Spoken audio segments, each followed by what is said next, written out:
La Biblia, la definición de Biblia no es, la Biblia contiene la palabra de Dios. No, la definición de Biblia es, la Biblia es la palabra de Dios.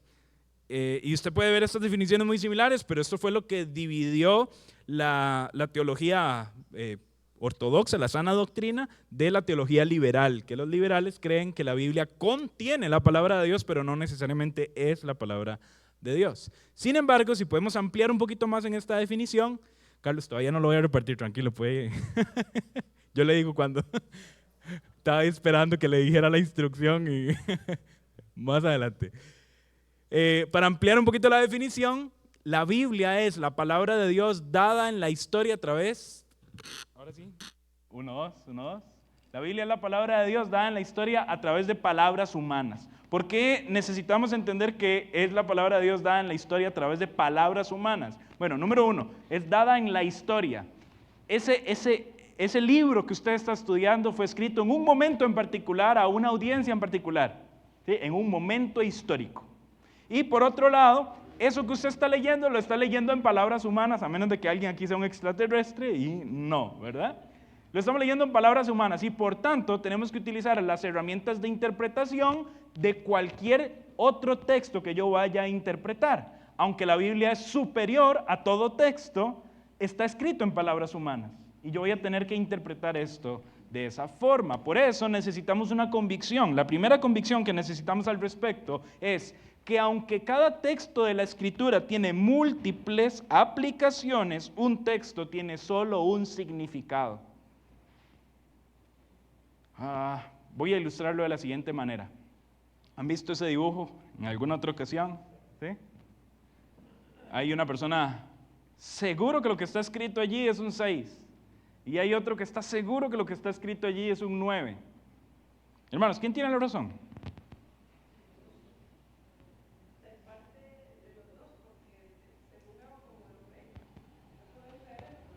Ok, si decimos eso, que sería la respuesta más obvia, bueno, depende del punto de vista, tienen la razón.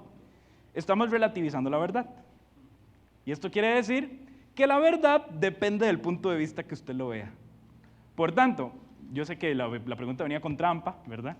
Pero la respuesta a esta pregunta es, ¿tiene razón el que esté diciendo lo que la intención del autor que escribió eso en el piso quiso decir? ¿Sí? Yo no sé quién escribió eso, pero si la persona que escribió eso en el piso lo escribió para que fuera un 9, el que está diciendo que es un 9 tiene razón, porque esto depende de la intención de la persona que lo escribió. ¿Me voy a entender? ¿Sí? Usted puede decir, no, depende del punto de vista, cuidado, porque al final la verdad es solo una. Si la persona que escribió y puso eso en el piso lo que quiso decir era que eso era un 9, no hay otra verdad sino que eso es un 9. ¿Me siguen, hermanos? ¿Sí? Ok. Porque eso es importante.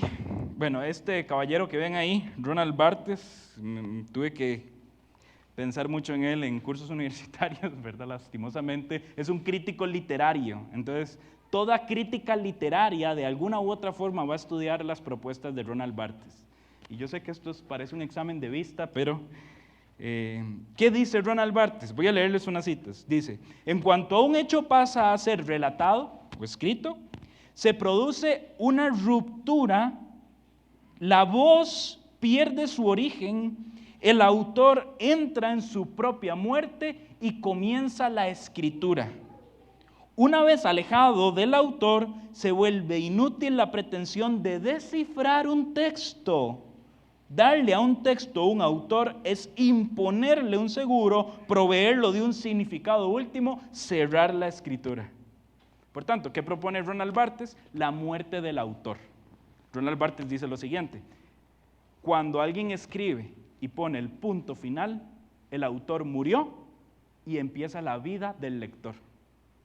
Y por tanto, no importa lo que el autor quiso decir, ahora solo importa lo que el lector quiere leer.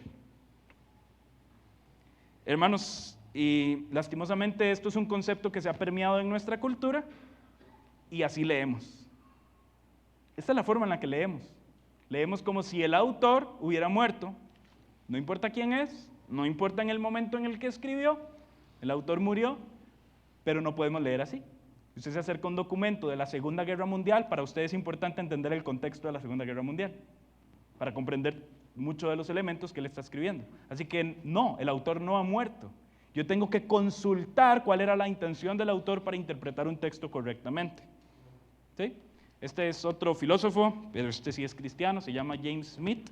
Y James Smith dice lo siguiente acerca de las liturgias culturales. Cuando una conducta es repetida en un patrón cultural en la historia, esto se convierte en una liturgia en su mente y así se empieza a comportar. Básicamente eso es lo que dice ese párrafo. Por tanto, hermanos, si nosotros leemos como si el autor hubiera muerto, ya esto va a ser una cultura en nuestra mente. Y vamos a seguir leyendo aún la Biblia como si el autor no fuera importante. Y le vamos a imponer al texto algo que depende netamente del lector, pero no de la intención del autor. No, la convicción es que aunque un texto tenga muchos significados, muchas aplicaciones, solo tiene un significado. Filipenses 4:13 significa lo que Pablo quería que significara Filipenses 4:13, no lo que nosotros queremos que signifique Filipenses 4:13. ¿Me siguen? ¿Sí? ¿Amén? Ok. Nos acercamos a otra convicción, y esta convicción es que aunque la Biblia fue escrita para nosotros, debemos entender que la Biblia no fue escrita a nosotros para encontrar el significado de un texto. ¿Qué quiere decir eso? La carta a los filipenses, ¿a quién fue escrita? A los filipenses. Para nosotros, sí, pero no a nosotros. Por tanto, no solamente tengo que ver la intención del autor, también tengo que ver la audiencia. Y esto me va a llevar al significado del texto. Pero si yo me alejo tanto del autor como de la audiencia, yo voy a imponerle a ese texto un significado ajeno al significado que el autor quería expresar. Y qué feo es que usted diga algo y luego alguien lo malinterprete. ¿Verdad que es feo? Bueno, nadie quiere eso, ¿verdad? ¿Qué es estudiar la Biblia? Hay otro autor, Ramesh Richard, él dice lo siguiente, y aquí hay unas variaciones a la definición. Es la contemporización de la proposición central de un texto, que se deriva de la aplicación de métodos de interpretación adecuados para informar la mente, instruir el corazón e influir la conducta con el mensaje del Evangelio. ¿Qué quiere decir todo eso? Bueno, hay una proposición central de un texto, es decir, el texto propone algo. Ese texto que usted está leyendo propone algo de forma central. Estudiar la Biblia es contemporizar esa proposición central para nosotros y nutrirnos de cómo ese texto habla del Evangelio. ¿Sí? Bueno, no todos estudian la Biblia así. En vez de contemporizar la proposición central del texto, empezamos a ver todos los elementos alrededor de ese texto y empezamos a agarrarlos indiscriminadamente para nosotros. Ejemplos. David se enfrenta a Goliat. ¿Cuál es la proposición central de ese texto? Yo tengo que ir a estudiarlo. Y tengo que ver que ese texto me está proponiendo que de alguien insignificante e indefenso viene la victoria para el pueblo de Israel. Pero si yo no me concentro en lo que el texto propone de manera central, voy a empezar a andar por las ramas. Ay, es que agarró la primera piedra que significa fe. Y la segunda piedra significa esperanza. Y la tercera piedra significa valor. ¿Y dónde está todo eso en el texto? Simple y sencillamente no está. ¿Por qué yo interpreto ese texto así? Porque el lector empieza a hacer de las suyas con el texto. Interpreta que el autor murió y solo el lector vive. Y por tanto el lector empieza a alegorizar un montón de cuestiones. Hermanos, así no se lee la Biblia. Así no se lee la Biblia. Usted la va a leer mal. Usted tiene que ver qué fue lo que quiso decir el autor. Henry, pero ¿cómo hago si ese texto fue escrito hace años? Para eso hay que estudiar. Hay que meternos en el texto, hay que meternos en el contexto y hay que sacarle provecho a ese pasaje. Pero no podemos simple y sencillamente empezar a imponerle al texto lo que nosotros queramos que el texto diga. Para eso necesitamos otra convicción. Y la convicción es la siguiente. Para encontrar el significado de un texto escrito a destinatarios específicos, debo entender el modo o estilo en el que ese texto se elaboró. Lo mismo que les decía ahora, un texto escrito en la Segunda Guerra Mundial va a requerir el contexto para entender que ese texto fue escrito y las razones, el significado de ese texto. Para encontrar el significado de un texto escrito a destinatarios específicos, debo entender el modo o estilo en el que dicho texto se elaboró. ¿Se imaginan que en el año 4050 las historias del pasado contaban de la existencia de un lugar llamado Costa Rica? Y los excavadores y arqueólogos de la época encontraron un documento antiguo, escrito con algo que piensan que se llamaba lapicero. Y cuando están leyendo el documento, dice: hola, ¿me podrías traer un gallo pinto, por favor? Pura vida. Y los arqueólogos del futuro diciendo: ¿qué quiere decir ese texto? Pura vida. ¿Qué? Pura vida. ¿Qué es pura vida? ¿Qué necesitarían ellos? Contexto. Necesitarían de un contexto para poder interpretar ese texto. Es exactamente lo mismo que nosotros hacemos con la Escritura. Hermanos, necesitamos un contexto. Para encontrar el significado de un texto escrito a destinatarios específicos, debo entender el modo o estilo en el que se elaboró ese texto. Y esto también está acompañado de lo siguiente: para entender un texto, el estilo es importante. El estilo es muy importante. Por ejemplo, en la Biblia tenemos 3 estilos de texto, o 3 tipos de texto, los cuales, vamos a ver si, creo que se me perdió el asunto.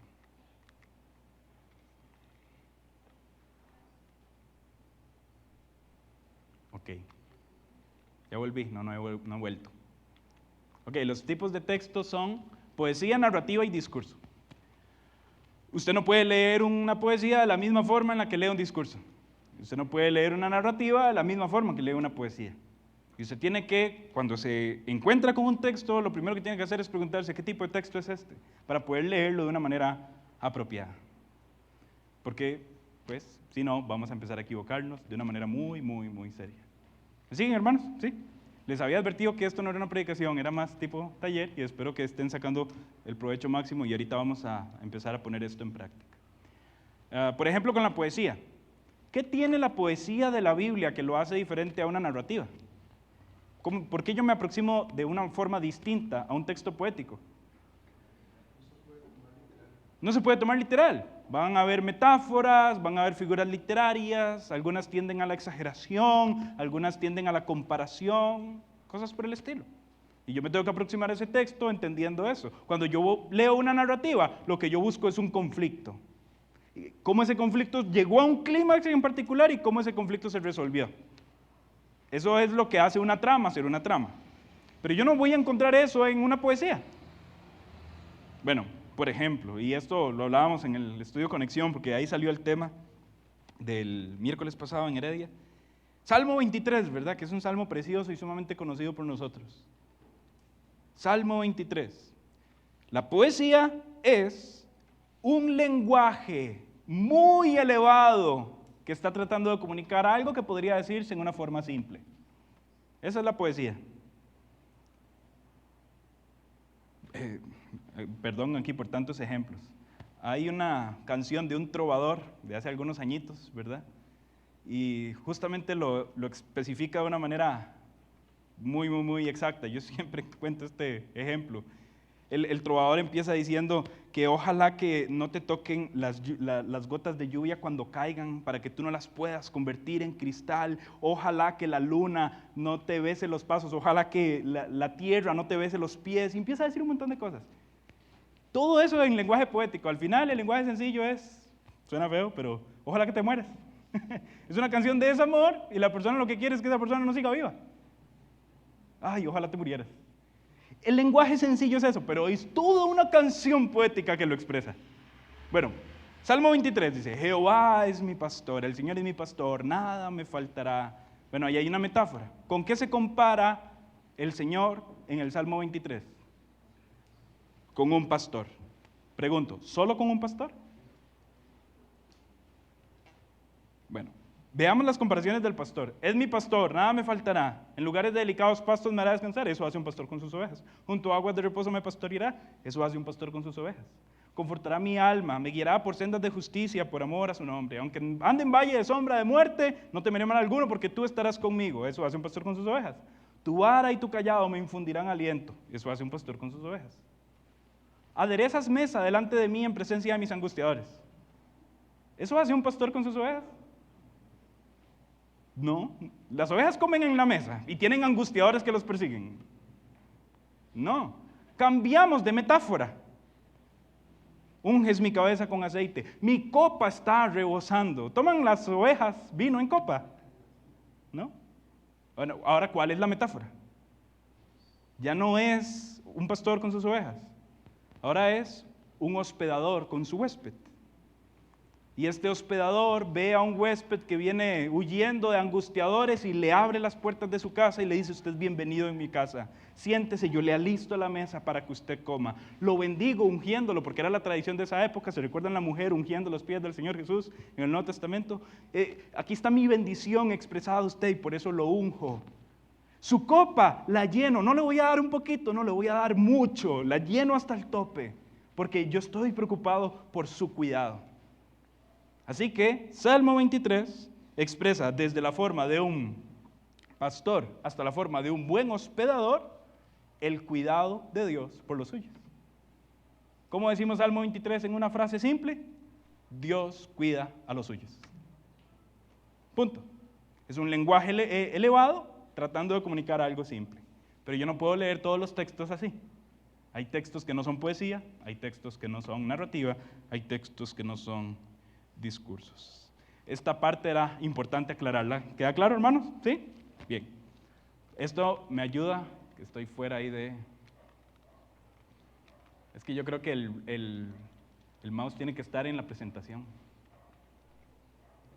¿Sí?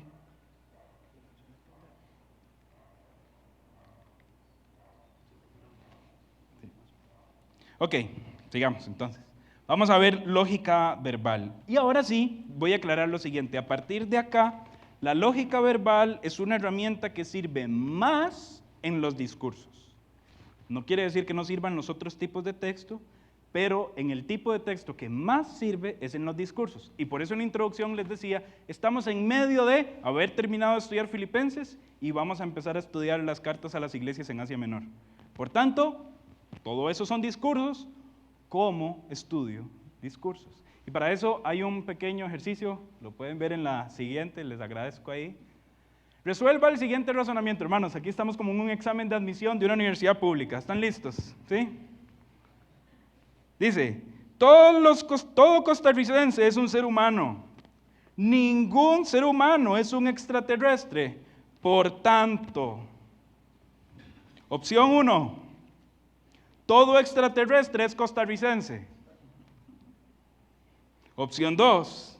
Ningún costarricense es un ser humano. Opción 3. Ningún costarricense es un extraterrestre. ¿Cuál es la opción correcta? Eso espero, ¿verdad? Que nadie sea un extraterrestre aquí. La 3. Ustedes acaban de hacer un razonamiento deductivo de lógica verbal.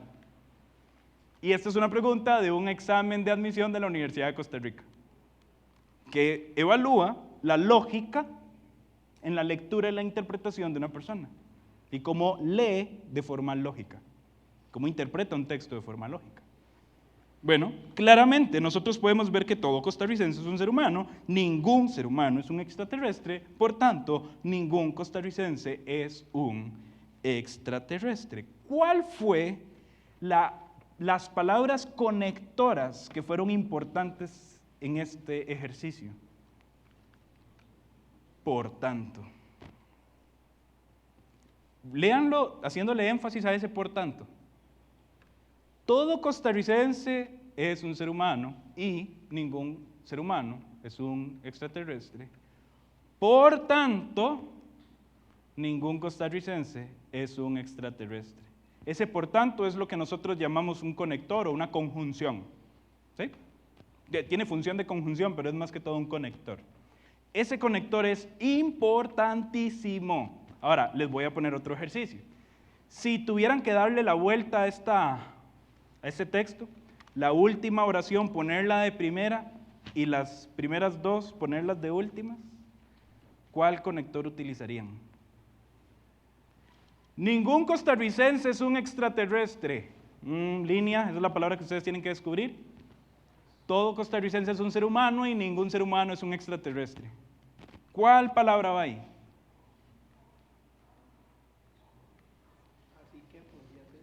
Así que puede ser, ¿ah? Dado que puede ser. Excelente, esas están bien, ambas. Eso es un porque. Dado que, así que, es un porque. Así que esto se puede leer. Ningún costarricense es un extraterrestre. Porque, o así que, o dado que, todo costarricense es un ser humano y ningún ser humano es un extraterrestre. Ay, Henry, pero yo venía a la iglesia a otra cosa. ¿Por qué estoy escuchando todo esto? Bueno, si usted entendió lo que yo le acabo de explicar en este momento, ha comprendido las dos conjunciones mayoritarias en las epístolas paulinas y en las epístolas del Nuevo Testamento, creo que con excepción de Santiago. Por ejemplo, Romanos 6, 11 y 12, ahí lo tienen en la pantalla. Así también ustedes considérense muertos para el pecado, pero vivos para Dios en Cristo Jesús. Por tanto, no reine el pecado en su cuerpo mortal para que ustedes no obedezcan a sus lujurias. Esa segunda línea que va después de un por tanto es lo que usted y yo conoceríamos como una inferencia. Es una deducción de una afirmación anterior. Y tiene sentido leer la Biblia así. La Biblia no solamente nos informa de algo, sino que nos dice cómo eso que nos está informando tiene una implicación para mi vida ya. ¿Amén? Entonces, aquí el texto me está informando de algo. Ustedes considérense muertos para el pecado, pero vivos para Dios en Cristo Jesús. ¿Ok? Está bien. Yo ya morí al pecado, ahora estoy vivo en Cristo Jesús. Y ya me considero así. Ya, eso es suficiente. Viene una inferencia. Por tanto, no reine el pecado en su cuerpo mortal para que ustedes no obedezcan sus lujurias. Cuando una persona se considera muerto al pecado, el pecado no reina en su cuerpo mortal. Esa es la implicación de esa verdad. Acabamos de ver una inferencia. Ahora vamos a verlo al revés. Hermanos, sean imitadores míos y observen a los que andan según el ejemplo que tienen de nosotros. Porque muchos andan, como les he dicho muchas veces y ahora se los digo llorando, que son enemigos de la cruz de Cristo. Eso es al revés. Y ahora usa un porque. Hermanos, sean imitadores míos, dice Pablo a los filipenses, y observen a los que andan según el ejemplo que tienen en nosotros. Porque, ¿por qué deberíamos imitarte, Pablo? ¿Y por qué deberíamos seguir la conducta de otros que son piadosos? Porque alrededor de ustedes andan muchos, y les he dicho muchas veces que son enemigos de la cruz. Y esto ya no es una inferencia, sino es un fundamento. La idea anterior se fundamenta en una idea más sólida.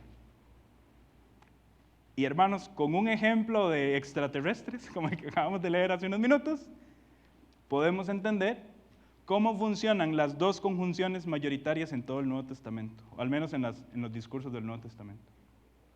Cuando usted esté leyendo la Biblia, entonces, abra los ojos cuando aparece un por tanto o aparece un porque. Porque esto le puede ayudar a interpretar lo que ese texto está queriendo decir. ¿Me siguieron, hermanos? ¿Amén? ¿Sí? Bien. Ahora, también hay verbos y conjunciones en los pasajes. Quiero mostrarles algo, y esto no es con afán de abrumar ni nada por el estilo, sino con afán de ver que la Biblia se puede estudiar de una manera profunda, ¿sí? Este cuadrito que ustedes ven ahí, eso es un estudio del razonamiento lógico verbal de un pasaje. Ese pasaje corresponde a Filipenses 3:17 hasta el 4:1. De hecho, ese texto se predicó en la serie de Filipenses, basándose en ese cuadro en particular. Los jóvenes que estuvieron predicando Filipenses acá, que oramos por ellos hace 2 semanas, tenían que hacer un estudio de razonamiento lógico verbal de cada pasaje que les correspondía, como este. Así que tenían que meterse en el texto y tenían que razonar en cómo funciona este texto, cuál es la inferencia, cuál es el fundamento, cómo se conecta una proposición con otra, de qué manera este texto tiene sentido.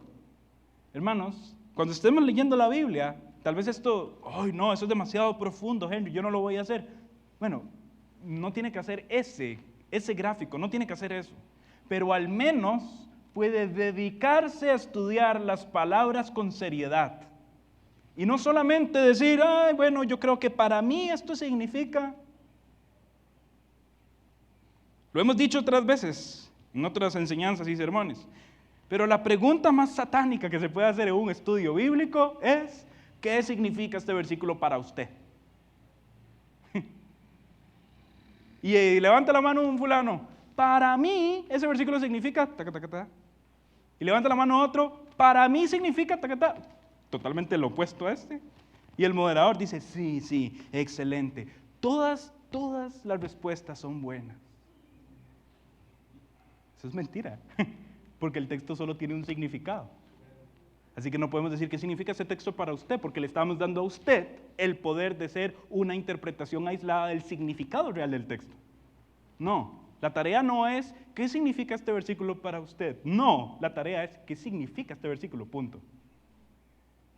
Me voy al contexto, me voy al autor, me voy a los destinatarios y lucho con tal de ver qué significa este versículo, hasta poder extraerlo del texto.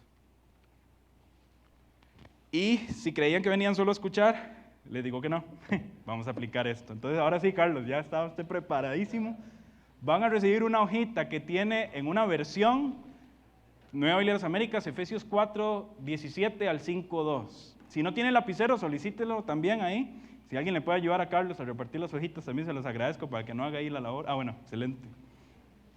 Y si alguien no tiene lapicero, se lo puede solicitar ahí a Carlos también.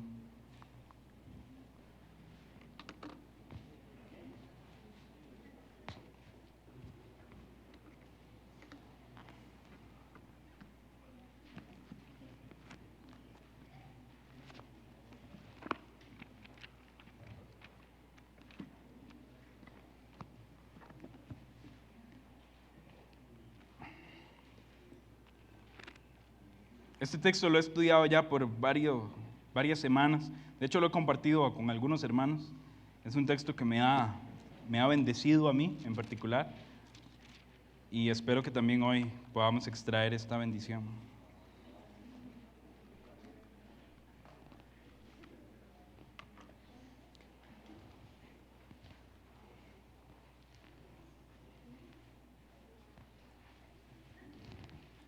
Repasando, las conjunciones es aquello que une una idea con otra, pero se unen de formas diferentes. Hay formas de unir una conjunción con una proposición con otra diciendo por tanto, hay otra forma diciendo porque. Bueno, una conjunción tan pequeñita como un y es importante en el texto también. Pero no solamente hay conjunciones, también hay verbos. Algunos verbos solamente nos indican algo, nada más lo indican. Otros verbos nos arrojan a algo que es una suposición, que es una idea, que es una hipótesis. O también podemos decir que otros verbos ya son una orden, que esto es lo que frecuentemente llamamos imperativos. En las cartas, especialmente en el tipo de texto llamado discurso, tenemos que prestarle atención a los verbos que están en un modo imperativo. ¿Por qué? Porque las cartas tienen una intención persuasiva. Las cartas me quieren convencer de algo, como otro discurso me quiere convencer de algo. Cuando usted está escuchando un discurso de un exponente, esa persona lo quiere convencer a usted de algo y quiere llamarlo a una acción en particular. ¿Sí? Bueno, encontrar imperativos es importante, porque las cartas del Nuevo Testamento están escritas para convencer a una audiencia determinada de algo. Y les dan una orden al respecto. Aquí entonces vamos a hacer el ejercicio con Efesios 4, 17 al 5, 2. Dice el versículo 17, el lapicero es porque vamos a rayar esa hoja, ¿sí? Si usted no quería rayar su Biblia, no tiene de qué preocuparse, puede rayar mucho su hoja, ¿sí? Esto pues digo y afirmo juntamente con el Señor, que ustedes ya no anden como andan también los gentiles en la vanidad de su mente. ¿Ven un verbo en imperativo allí? Ya no anden. Entonces encierren eso como un imperativo. Ya no anden como los gentiles en la vanidad de su mente. Y aquí nos está describiendo cómo andan los gentiles. ¿Cómo andan los gentiles? En la vanidad de su mente. Ellos, los gentiles, tienen entenebrecido su entendimiento, están excluidos de la vida de Dios por causa de la ignorancia que hay en ellos por la dureza de su corazón. Sigue la descripción. Y todavía más, descripción, versículo 19, habiendo llegado a ser insensibles. Ahí, habiendo, es una, vamos a ver, es una transformación de un verbo. Este verbo no puede ser modificado en tiempo, ¿verdad? Usted no puede, ¿cómo se dice habiendo en pasado, o en presente o en futuro? No puede ser modificado. Por tanto, esta es una modificación de un verbo. ¿Alguien sabe cómo se llama las palabras que terminan en endo? Gerundios. Y por tanto, un gerundio no puede ser modificado. Aunque es un verbo, sirve como un conector. ¿Sí? Habiendo, es el conector, sigue una serie de explicaciones de cómo son los gentiles. Habiendo llegado a ser insensibles, se entregaron a la sensualidad para cometer con avidez toda clase de impurezas. Pero ustedes no han aprendido a Cristo de esta manera, si en verdad lo oyeron y han sido enseñados por Él conforme a la verdad que hay en Jesús. Que en cuanto a la anterior manera de vivir, ustedes se despojen del viejo hombre que se corrompe según los deseos engañosos y sean renovados en el espíritu de su mente y se vistan del nuevo hombre, el cual en la semejanza de Dios ha sido creado en la justicia y santidad de la verdad. Alguien podría decir, ahí hay otro imperativo, dice, que se despojen del viejo hombre. Sin embargo, eso de despojarse del viejo hombre corresponde a lo que ustedes han aprendido de Cristo, es decir, la enseñanza del pasado. Los que se despojan del viejo hombre o los que se despojaron del viejo hombre ya no deben andar como los gentiles que andan en la vanidad de su mente. Despojarse del viejo hombre en este texto corresponde a lo que ocurrió en nuestra regeneración. ¿Sí? Sigue diciendo, por tanto, aquí nos topamos a los conceptos que acabamos de ver. Por tanto, usted lo encierra, lo subraya como quiera. ¿Qué es ese por tanto? ¿A qué voy a leer a continuación? Una inferencia. ¿Una inferencia en base a qué? A una orden. Ya no anden como los gentiles que andan en la vanidad de su mente y a la descripción de cómo son esos gentiles. Tienen el entendimiento entenebrecido, no han aprendido, no andan como alguien que ha aprendido a Cristo. Por tanto,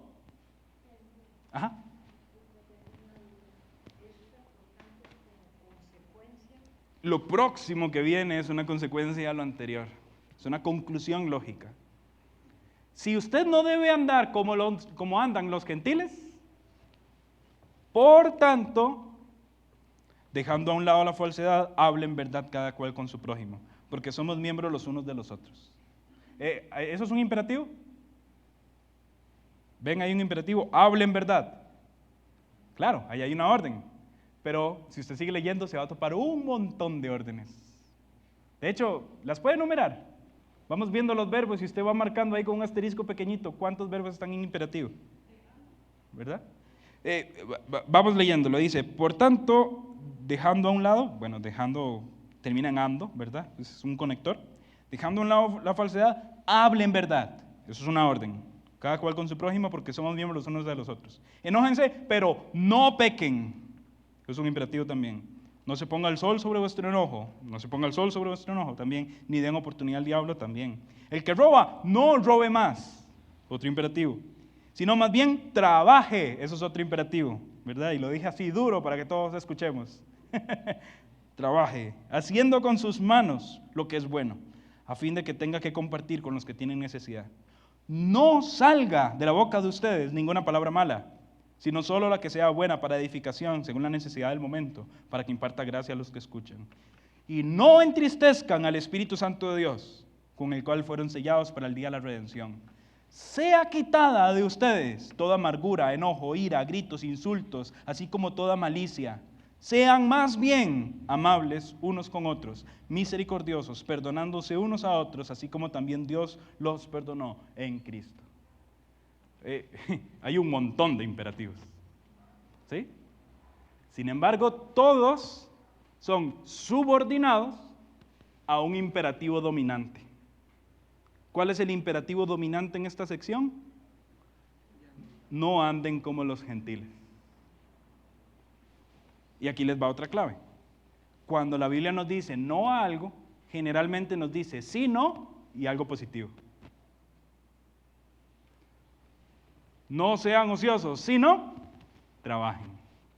No sean así, sí, no, lo positivo. No, sí, no, no, sí, no. Bueno, el imperativo dominante aquí es no anden como los gentiles. ¿Cuál es la parte positiva de esto? Capítulo 5, versículo 1, dice, sean pues. Ese pues equivale a un por tanto, sean imitadores de Dios como hijos amados y anden en amor, como así también Cristo les amó y se dio a sí mismo por nosotros ofrenda y sacrificio a Dios en fragante aroma. ¿Cuál es el imperativo positivo aquí? Sean imitadores ¿de quién? De Dios. Y toda esta sección resume lo siguiente: no anden como los gentiles, sino sean imitadores de Dios. ¿Cómo andan los gentiles? En la vanidad de la mente, un montón de descripciones. ¿Y cómo luciría yo como un gentil? Bueno, enojándome, gritando, maldiciendo, robando, siendo un ocioso. Así andan los gentiles, yo no debería andar así. No anden como los gentiles, sino sean imitadores de Dios. ¿Lo notaron, hermanos? Lo que acabamos de hacer en este pequeño ejercicio fue utilizar las conjunciones y los verbos para extraer la proposición central del texto. ¿Qué propone este texto? Centralmente, en palabras simples y sencillas, no sean como los gentiles, sino imiten a Dios. Henry, pero todos esos versículos, y yo agarré y busqué la palabra en griego de... Este texto dice, no sean como los gentiles, sino imiten a Dios. ¿Y cómo le afecta esto en su vida práctica? Bueno, hermano, luzca como alguien que imita a Dios, no como lucen los gentiles. ¿Cómo lucen los gentiles? Aquí tenemos una lista extensa de cómo lucen los gentiles.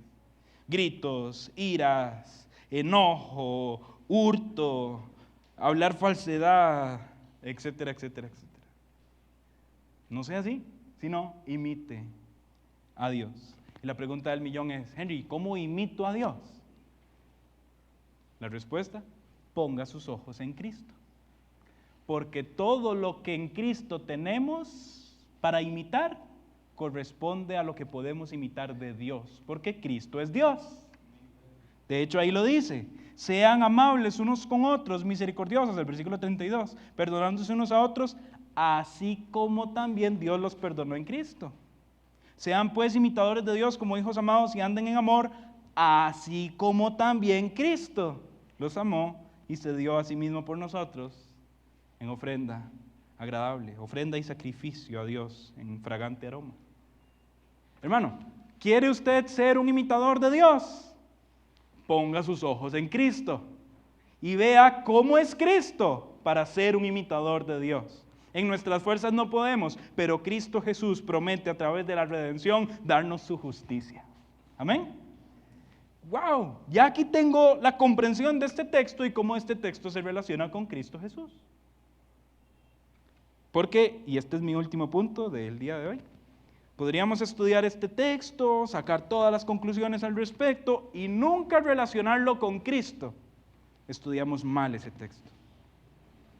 Toda la Escritura se relaciona con Cristo Jesús. Y si estudiamos algo de la Escritura sin relación con Cristo, estamos estudiando mal ese texto. La historia de David no está en la Biblia para que seamos más como David. La historia de Job no está en la Biblia para que seamos más como Job. La historia de David, la historia de Job, la historia de Elías, la historia de Samuel están en la Biblia para mostrarnos a Cristo. Y yo tengo que hacer el ejercicio, el ejercicio mental e interpretativo de decir, ¿dónde está Cristo en este texto? ¿Y cómo observo a Cristo en este texto? Bueno, en este caso, la carta a los Efesios no está escrita para darme un montón de mandamientos morales. Ya no robe, ya no mienta. Todas esas cosas se las pueden decir en cualquier religión que no sea cristiana. Efesios está escrito para mostrarnos a Cristo. Y por tanto, ya no robe, sí, no, sea imitador de Dios. ¿Y cómo? Ponga sus ojos en Cristo. Imite a Dios imitando a Cristo. Por tanto, aquí ya me estoy acercando a lo que llamamos reflexión y contemporización. ¿Y a qué me refiero con reflexión? La forma de conectar un texto con Cristo. Si ese texto no me está diciendo nada acerca de Cristo, lo estoy leyendo mal. Por ejemplo, el Antiguo Testamento, si usted lee el Antiguo Testamento y no le dice nada acerca de Cristo, usted lo está leyendo mal. ¿Saben quién dice eso? Jesús mismo. Vayan a las palabras de Jesús con los discípulos camino a Emaús. Le dice, todas esas escrituras, ¿de quién hablan? Hablan de mí. Así que si usted lee un texto del Antiguo Testamento sin ver a Cristo, no está leyendo la Biblia como Jesús quiere que usted lea la Biblia. Dice un autor, el estudio que se detiene en la exégesis, es decir, en extraer del texto la idea, se convierte en algo meramente intelectual o excesivamente imperativo. Se convierte en algo académico o moralista. Ya no robe, ya no mienta y pórtese bien. Oremos y vámonos. Y yo salgo y me voy a la casa, ya no tengo que robar, ya no tengo que robar. No, más que un conjunto de reglas morales, la Biblia habla de Jesús. Ya no robe, sino ponga sus ojos en Cristo e imite a Dios. Eso es diferente. Ya no robe, sino dependa de Cristo. Si usted ha aprendido de Cristo que despojándose de la manera pasada de vivir se vista del nuevo hombre, si usted ahora está en Cristo y es ese nuevo hombre, ya no ande como los gentiles, sino sea un imitador de Dios poniendo sus ojos en Cristo. Eso es diferente. Estamos hablando de Cristo Jesús. Efesios 4, 17 al 5, 2 nos da una idea central, una proposición central, la acabamos de decir. No vivan como paganos, no vivan como gentiles, sino como imitadores de Dios. Pero ¿cómo puedo reflexionar en ese texto pensando en Jesús? Bueno, el ejemplo y la verdad que hay en Jesús, en el ejemplo y la verdad que hay en Jesús, aprendemos todo lo que de Dios necesitamos. Versículos 20 y 21 de esa porción dice así: pero ustedes no han aprendido a Cristo de esta manera si en verdad lo oyeron y han sido enseñados en Él conforme a la verdad que hay en Jesús.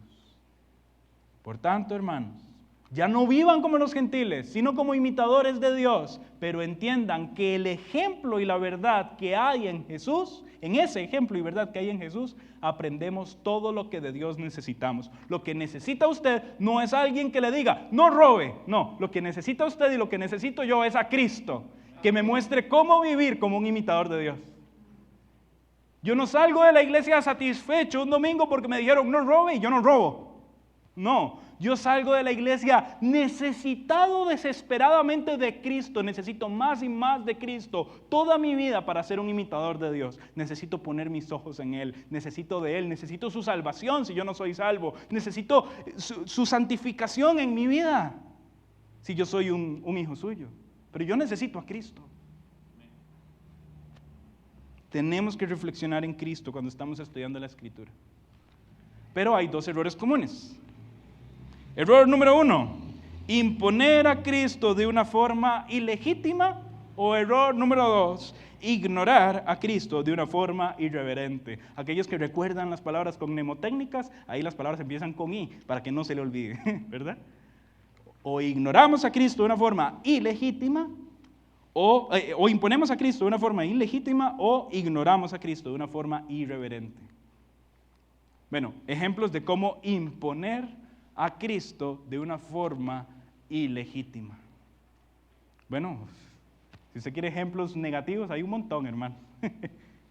Usted agarra un texto y empieza a ver cómo esto se relaciona con Cristo. Está tan interesado en ver a Cristo en ese texto que hace relaciones ilegítimas.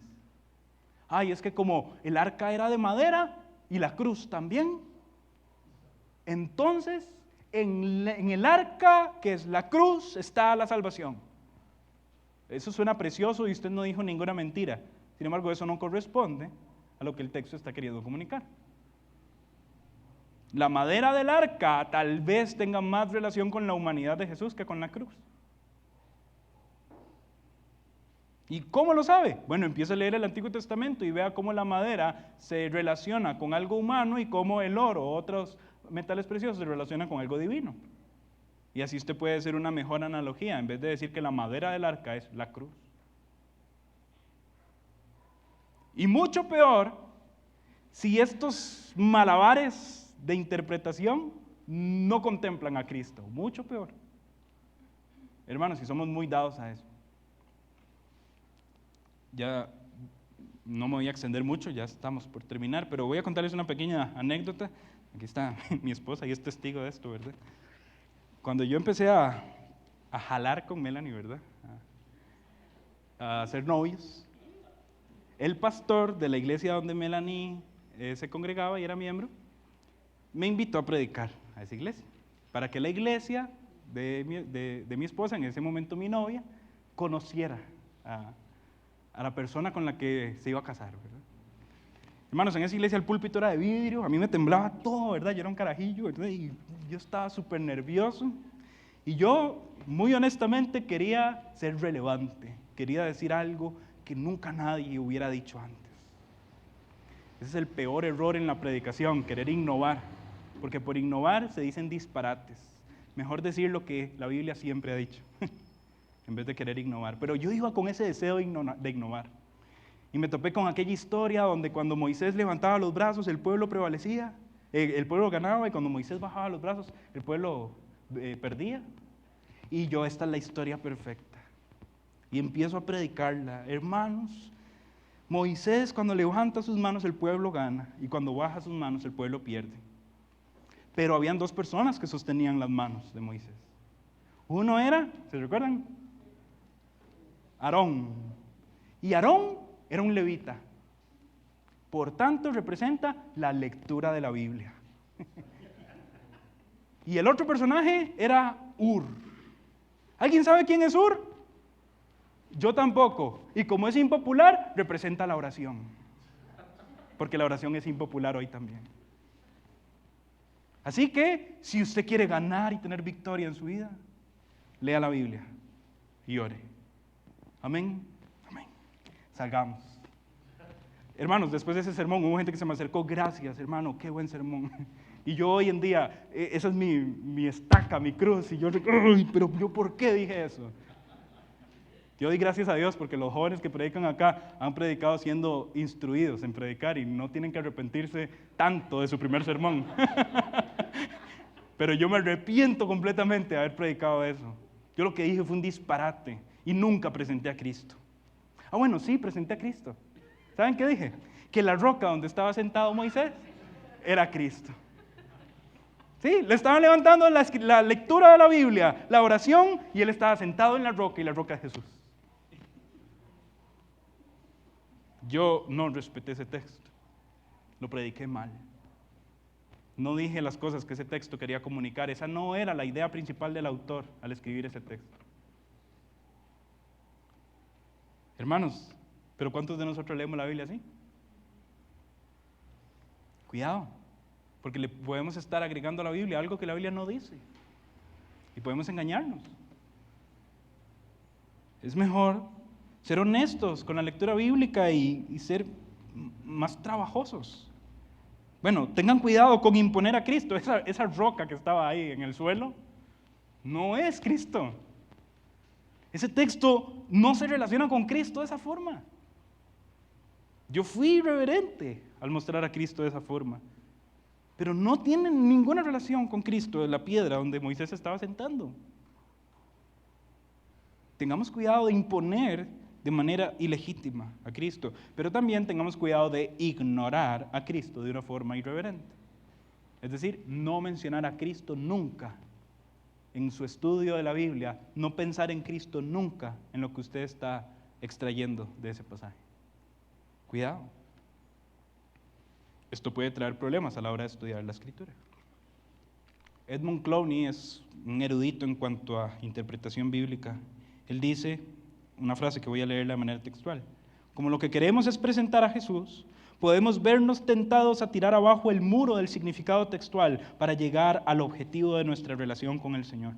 Y así lo que logramos es que el estudio de las palabras y el exégesis simple se alzan cual montaña rocosa, una barrera más que un camino en nuestra impaciencia por llegar a la cima del monte de la transfiguración.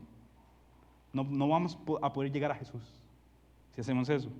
Aunque lo contrario también es cierto. Una vez oí, dice este autor, a Tim Keller de la Iglesia Presbiteriana Redeemer en Manhattan, describir el camino a la devoción. Decía que las Escrituras abren las puertas del cielo a aquellos que buscan a Jesús. Es decir, es malo imponer a Jesús en un texto, pero también es igual de malo ignorar a Jesús en un texto.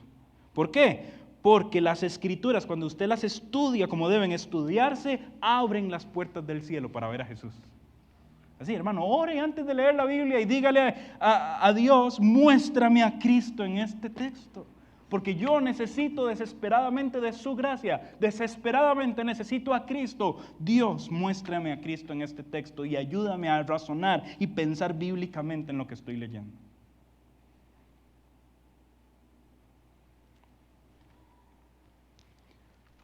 Otro texto, 1 Juan 1, del 1 al 4, dice así: lo que existía desde el principio, lo que hemos oído, lo que hemos visto con nuestros propios ojos, lo que hemos contemplado y lo que han tocado nuestras manos, esto escribimos acerca del verbo de vida.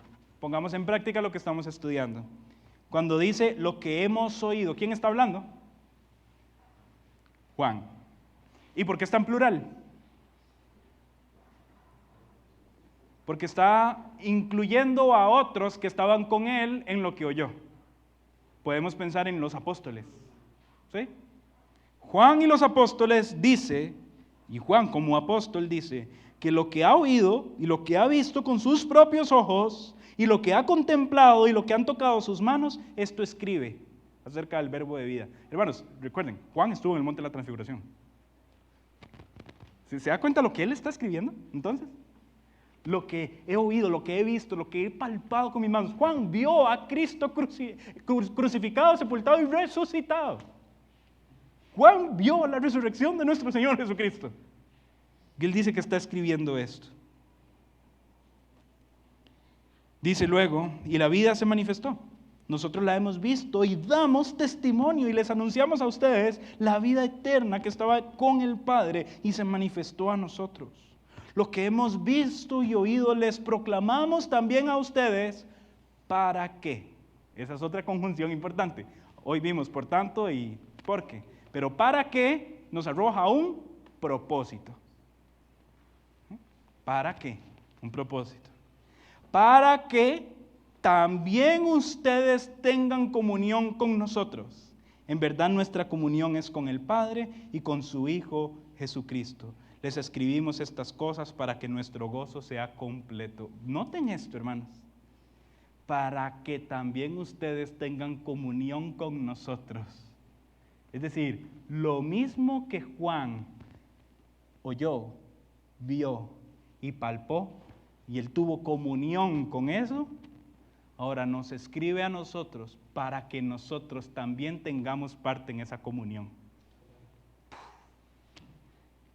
Cuando usted está leyendo la Biblia, usted está así de cerca del Cristo resucitado. Amén. Tan cerca como un apóstol estuvo al ver su gloria. Eso es increíble.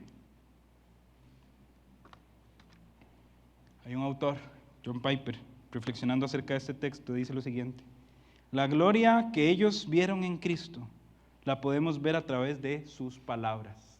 Porque, volvamos aquí, dice, lo que hemos visto, oído, lo que vieron nuestros ojos, lo que hemos contemplado y lo que han tocado nuestras manos, esto escribimos. Es decir, la palabra escrita de Dios. Y Piper dice, la gloria que ellos vieron en Cristo, la podemos ver a través de sus palabras. Las palabras humanas de la Escritura son vistas como divinas, de la misma manera que el hombre humano Jesús fue visto como divino. No todos lo vieron, pero la gloria estaba allí y está aquí en las Escrituras. ¿Quiere usted ver la gloria de Dios, hermano? Amén, yo estoy hambriento de la gloria de Dios. Lea la Biblia. Estudie la Biblia. Ahí usted puede acercarse a las glorias de Dios. Henry, pero es que no entiendo. Bueno, tal vez la está leyendo mal. Sea más dedicado a leerla. Concéntrese un poquito más. Acompáñese de los comentarios de otros que han estudiado el texto y le puedan ayudar quizá. Pero dedíquese a estudiar. Nunca antes en la historia de la iglesia había tenido tantos recursos para estudiar la Biblia. Nunca antes en la historia de la iglesia. Piensen en la historia de la iglesia, nuestros hermanos de aquellas épocas que morían en los coliseos por fieras, por leones, dando sus vidas por Cristo Jesús. Ellos no tenían en el celular una aplicación con varias versiones de la Biblia traducidas en su idioma.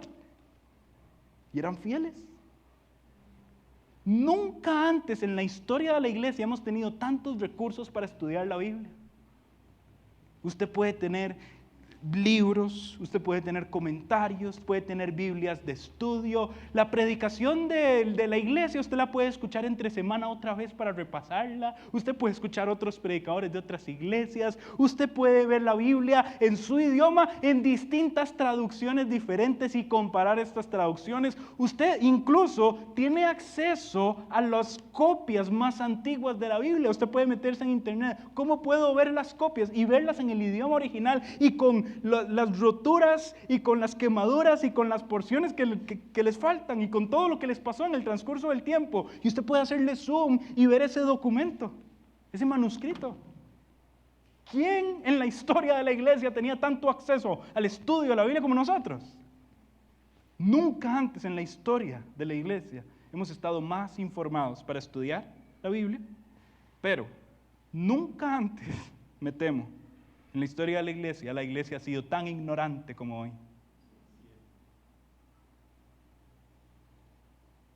Porque no abrimos la Biblia, porque no la estudiamos.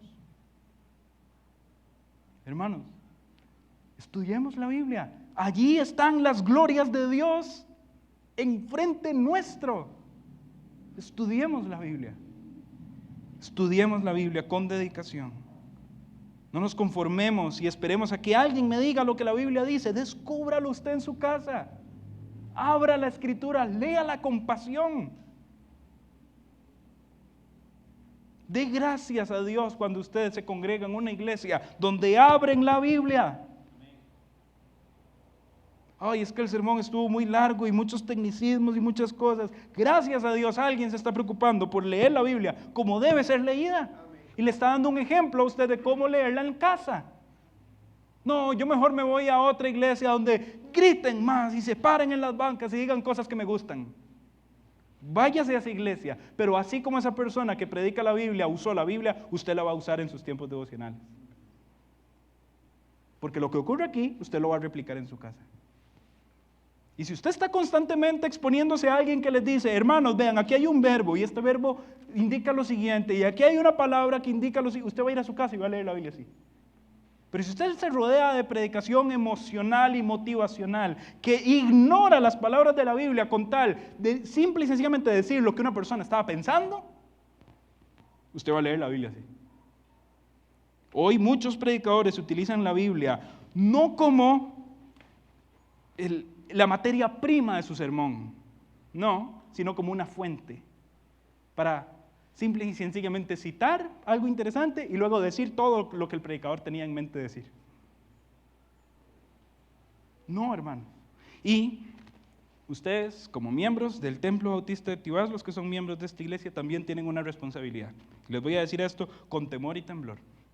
En el momento en el que Henry, en el momento en el que Mike, en el momento en el que cualquier persona se pare en este púlpito y empiece a utilizar la Biblia de una forma errónea, sin buscar la intención del autor en el texto y sin extraer la proposición central de ese texto, sin estudiar la Biblia, la iglesia tiene la responsabilidad de traer a cuentas a ese pastor.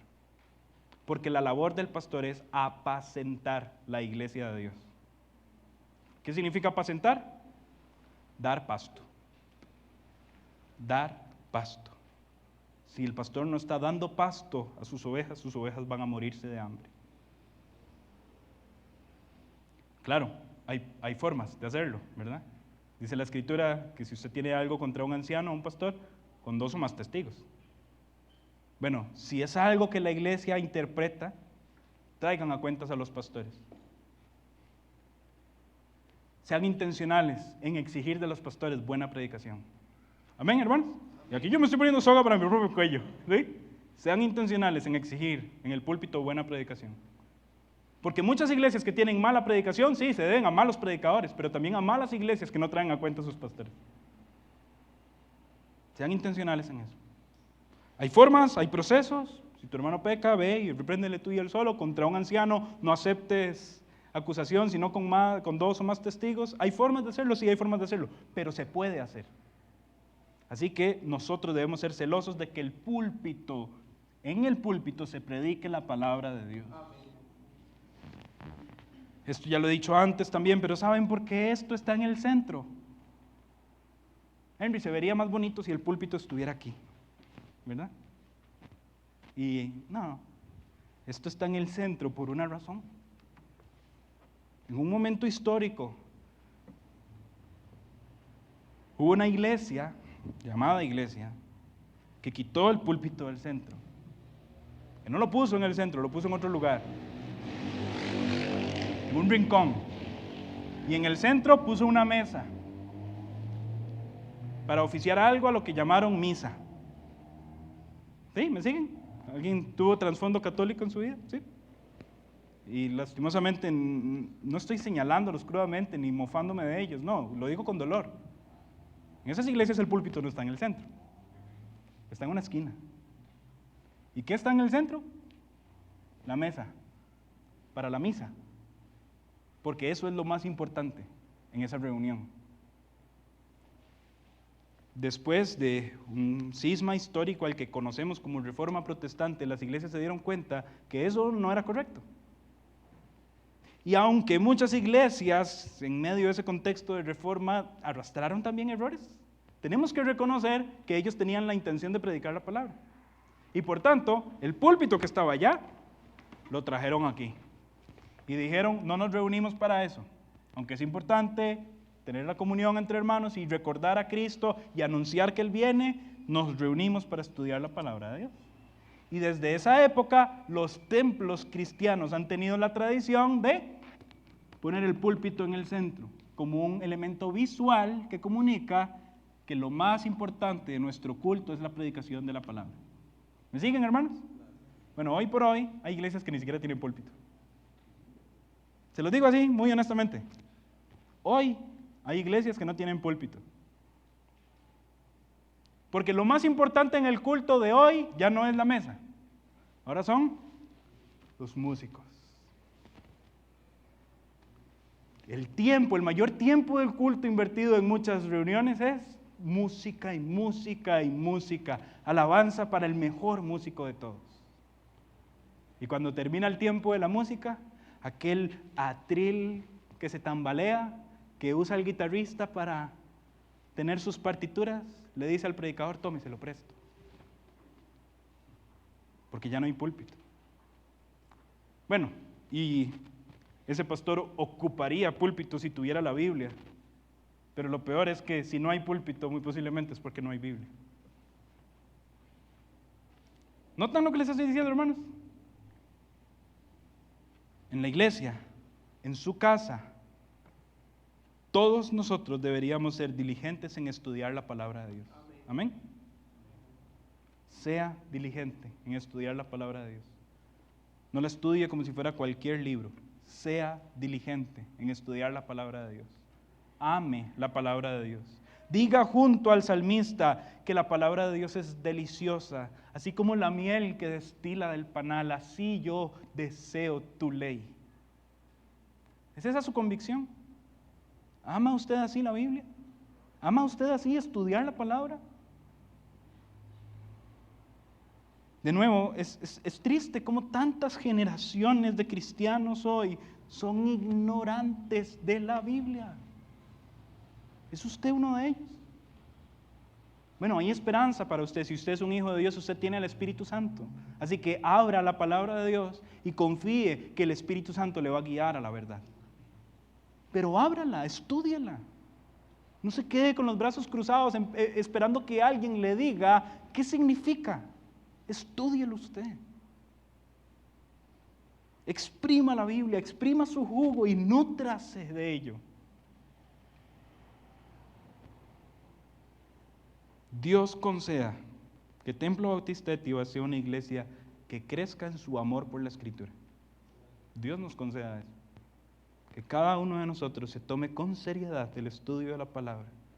Que exprimamos la Biblia y le saquemos cada nutriente que ella tiene para nosotros. Porque la Biblia es la palabra de Dios. Nosotros nos acercamos a las glorias de Dios cuando leemos la palabra de Dios. Hermanos, así que tal vez esto no fue una predicación como tal, sin embargo sí fue un ánimo para que estudiemos la Biblia con detenimiento. Y al mismo tiempo, que vean lo que hay detrás de una predicación. Oren por sus pastores y oren por otras personas que predican la palabra de Dios, porque ellos deben hacerlo con fidelidad. Y cuando estemos en una serie de estudio, estén expectantes de ver qué es lo que dicen esas palabras y cómo esas palabras muestran a Cristo. Venga con esa expectativa a la iglesia.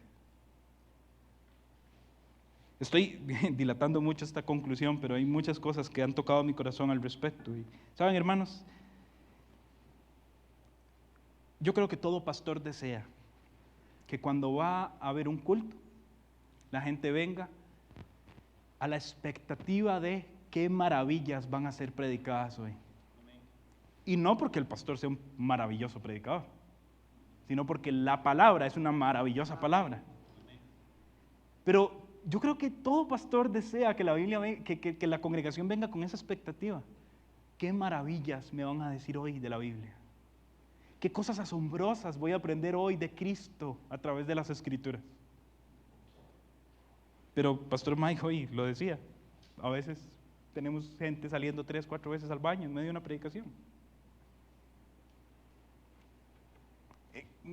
¿Transmite eso pasión por ver qué dice la Biblia? No. Personas que andan buscando cualquier excusa para quedarse en algún sector de la iglesia y no escuchar el sermón. Henry, es que usted no entiende, es difícil, hace calor. El que no entiende es usted. Cuando la iglesia en Oriente está viendo cómo se congregan cuevas, en casas o en apartamentos pequeños sin ser encontrados por alguien para consumir algo de la Biblia. Es que es muy difícil, hace mucho calor, allá los persiguen para matarlos. El punto es, o amamos la Biblia o no la amamos. Indiferentemente del contexto y las cosas que estén en el entorno, yo quiero y deseo que la Biblia sea expuesta y ver a Cristo a través de las páginas de la Escritura. Y yo creo que los pastores deseamos que la gente venga con esa intención a las iglesias. Así que le animo a hacerlo. Cada domingo, levántese con ansias de decir, Dios, ¿qué me vas a decir hoy a través de tu palabra? Ore el domingo antes de venir a la iglesia diciéndole, Dios, háblame a través de tu palabra. El sábado en la noche, acuéstese temprano, porque usted tiene en mente el hecho de decir, Dios me va a hablar a través de su palabra. Usted se desvela viendo una serie y luego en el culto está llamando al pastor, ¿verdad? Venga. Hermanos, mi conducta, mis actitudes hacia la vida, incluso demuestran también mi amor por la Biblia. Amemos la Biblia, porque en ella vemos las glorias de Dios. Amén, hermanos. Muy bien, y ahora sí voy a cerrar en oración, acompáñenme orando. Padre, bueno, gracias por este tiempo y muchas gracias por todo el aprendizaje que nos permitiste recibir hoy, algo diferente. quizá no fue un sermón, pero es necesario seguir entrenándonos y capacitándonos en cómo interpretar las Escrituras. Así que por favor, Señor, concede a tu iglesia un amor por tu palabra y un deseo por interpretarla correctamente. Danos diligencia, Señor. Ayúdanos a aprovechar la gran cantidad de recursos que tenemos a nuestra disposición para estudiar tu palabra. No permitas que crezcamos en ignorancia. Señor, ayúdanos a ser diligentes. Ayúdanos a apreciar cuando la Biblia es predicada y a apreciar la labor que hay detrás de una predicación. Pero también, Señor, ayúdanos a ser diligentes en nuestro tiempo devocional y en nuestra lectura y en nuestro estudio. Ayúdanos, por favor, a amar tu palabra. Señor, gracias por este tiempo que nos permitiste reunirnos y extraer todos estos conceptos. Y te pido que nos ayudes a ponerlo en práctica en nuestro día a día, en nuestra vida cotidiana. La honra y la gloria sea para tu nombre, Señor. Oramos en el nombre de Cristo Jesús. Amén.